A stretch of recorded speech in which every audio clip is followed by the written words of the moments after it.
mendengarkan firman Tuhan, mari kita berdoa. Bapa di surga, di pada pagi hari ini, kami datang bersekutu kepadamu Tuhan. Engkau buka hati, jiwa dan pikiran kami dalam mendengarkan firman Allah. Kami akan disirami dengan firman Allah yang hidup, dan kami hidup di dalam Tuhan. Engkau menyertai kami sekalian, Engkau beri kuasa Roh Kudus-Mu Tuhan bagi kami. Dalam Yesus kami berdoa, haleluya, amin. Jemaat yang dikasihi Tuhan Yesus, di pada pagi hari ini kita akan membuka Alkitab kita di dalam Yosua pasal yang ke-24 ayat yang ke-15. Demikian firman Tuhan. Tetapi jika kamu anggap tidak baik untuk beribadah kepada Tuhan, pilihlah pada hari ini kepada siapa kamu akan beribadah.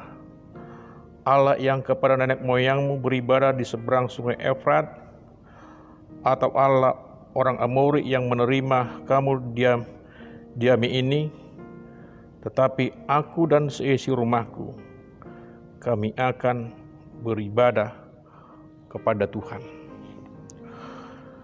Dalam menjalani hidup ini, kita harus lebih bijaksana dalam menentukan sikap dan hari-hari kita, di mana kita harus memiliki prinsip hidup yang benar di hadapan Allah kita. Kita sudah sering datang beribadah, berdoa dan mendengarkan firman Tuhan. Oleh karena itu, sebagai bukti kita harus mempunyai prinsip hidup yang benar, yang berdasarkan firman Tuhan. Dan sebagai orang percaya yang sudah dewasa rohani, kita harus menjadi pelaku firman Tuhan. Sebab di dalam Kolose 2 ayat 6 dikatakan, kita yang sudah menerima Kristus harus hidup di dalam Tuhan. Banyak orang Kristen yang memulai hidupnya dalam terang, tetapi akhir hidupnya itu tidak percaya lagi kepada Tuhan Yesus, karena tidak mempunyai prinsip dan dasar yang kokoh di dalam hidupnya kepada Tuhan. Kita sebagai orang percaya harus mempunyai hidup yang kokoh berdasarkan firman, di mana prinsip hidup kita ini berbeda dengan prinsip orang dunia. Kita akan membahas beberapa poin dan beberapa prinsip hidup yang berkenan kepada Tuhan di hati Tuhan. Yang pertama, kita akan membuka di dalam Matius 5 ayat yang ke-37, demikian firman Tuhan. Jika iya, hendaklah kamu katakan iya. Jika tidak, hendaklah kamu katakan tidak. Apa yang lebih daripada itu berasal dari si jahat. Salah satu prinsip yang harus kita miliki atau yang dimiliki orang percaya adalah berani mengambil sebagai satu kesimpulan atau satu keputusan dan harus menerima konsekuensinya. Jika kita berkata ya, maka kita juga harus katakan ya, bentuk di dalam kehidupan kita. Jangan kita menjadi orang yang suam-suam kuku. Ketika berada di gereja, kita sungguh-sungguh bernyanyi, memuji Tuhan, mendengarkan firman Tuhan. Tetapi setelah kita keluar dari lingkungan gereja, kita sedang berada di jalan, dan kita sedang berada di tempat yang lain, maka boleh timbul sifat yang lama dalam kehidupan itu. Tuhan Yesus mengajarkan kepada kita bagaimana cara mengambil keputusan yang baik dalam kehidupan itu, yaitu dengan cara berdoa dan dengar akan firman Allah. Berusaha untuk membuat keputusan yang baik yang akan kita buat dalam kehidupan kita sesuai dengan kehendak Tuhan, sehingga rencana Tuhan boleh digenapi di dalam setiap kehidupan kita.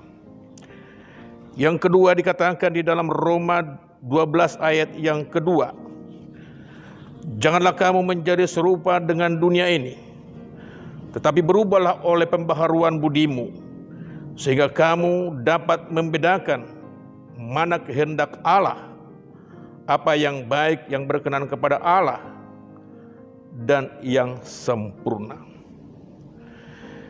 Kita masih di dalam dunia, di mana kondisi dunia ini semakin menyeret pemikiran kita dalam arus yang kencang kepada godaan dan hawa nafsu. Dan juga sering kita hidup sesuai dengan apa yang menjadi keinginan kita sendiri. Sebagai pengikut Kristus, kita tidak boleh serupa dengan dunia ini yang dikuasai oleh keinginan daging, keinginan mata, dan keangkuhan hidup. Itu semua harus kita tinggalkan. Oleh karena itu kita harus belajar untuk memberi hidup kita sepenuhnya kepada tuntunan Roh Kudus, agar kita dapat mengendalikan perasaan dan mengendalikan kehidupan kita, sehingga kita tidak boleh terpengaruh kepada yang lain, hanya terpengaruh untuk mendengarkan firman Tuhan itu. Kita hanya bisa terpengaruh, kita hanya bisa memposisikan diri kita kepada kebenaran firman Tuhan. Mari senantiasa kita menjaga hidup ini di dalam tuntunan Roh Kudus. Bagian yang ketiga dikatakan di dalam Mazmur 16 ayat 8 dengan yang ke-9. Aku senantiasa memandang kepada Tuhan, karena Ia berdiri di sebelah kananku. Aku tidak goyah. Sebab itu hatiku bersukacita dan jiwaku bersorak-sorai. Bahkan tubuhku akan diam dengan tentram. Sebagai murid Tuhan, kita harus berbeda. Kita harus tampil dengan yang lain dan menunjukkan kasih kepada sesama dalam hidup ini. Tak kalah pentingnya sikap hidup kita juga menghadapi masalah, menghadapi suasana, menghadapi gejolak-gejolak seperti sekarang ini, yaitu COVID-19. Menjadi umat Tuhan yang selalu memandang kepada Tuhan, menjadi umat yang senantiasa hidup di dalam kebenaran. Ketika kita memandang Tuhan, maka kita akan bisa untuk tetap berdiri dan mengucap syukur di hadapannya. Mengucap syukur ketika kita mendapatkan berkat mungkin bisa terlihat terlalu mudah. Tetapi bagaimana kalau kita sedang berada di dalam kesulitan, kita sedang berada di dalam masalah, dan kita sedang berada di dalam pencobaan? Apakah kita masih bisa mengucap syukur? Jika kita bisa dan tetap kokoh dan memandang Tuhan sebagai juru selamat, maka kita akan hidup di dalam rencana Tuhan, rencana yang indah, rencana yang sudah dipersiapkan oleh Tuhan, di dalam setiap kehidupan kita. Mari saudaraku jemaat Tuhan yang dikasihani Tuhan, mari kita menjadi orang percaya yang memiliki prinsip hidup yang kuat di dalam Tuhan, mempunyai prinsip hidup yang tetap setia di hadapan Tuhan, agar kita tetap menjadi serupa, segambar dengan Allah di dalam kehidupan ini, dalam kita menjalani hidup sekarang ini, dan juga kita dalam menantikan hidup yang akan datang. Mari jemaat Tuhan, kita lebih mendekatkan diri kepada Tuhan, berdoa dan setia di hadapan Tuhan. Demikianlah firman Tuhan di pada pagi hari ini, agar kiranya Tuhan memberkati kita dan menumbuhkan prinsip hidup yang benar bersama dengan Tuhan di dalam setiap kehidupan kita. Mari kita berdoa. Bapa di surga, kami sudah mendengarkan sabda firman Tuhan di pada pagi hari ini. Kami menyerahkan seluruh umat-Mu Tuhan ke dalam tangan-Mu. Bila umat-Mu Tuhan menjadi umat yang setia, yang mempunyai prinsip hidup yang benar di hadapan Tuhan. Bila Roh-Mu Tuhan menuntun dan menjaga mereka, Roh-Mu tetap menguatkan kehidupan kami setiap pribadi.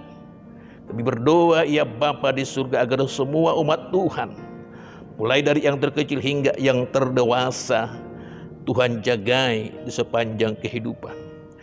Dalam situasi ini Tuhan Yesus, tangan-Mu tidak akan pernah lepas dari kehidupan kami. Tangan-Mu akan tetap memberkati dari surga, memberikan kekuatan, sukacita dan pertolongan bagi kami, dan menjaga kami semua di dalam kehidupan ini, sehingga kami bisa berjalan lebih baik dan lebih baik ke depan di dalam Kristus. Terpujilah Tuhan nama-Mu. Kami serahkan ibadah ini, kami serahkan umat-Mu ke dalam tangan Tuhan di pada pagi hari ini, kekal sampai Tuhan Maranatha. Haleluya. Amin.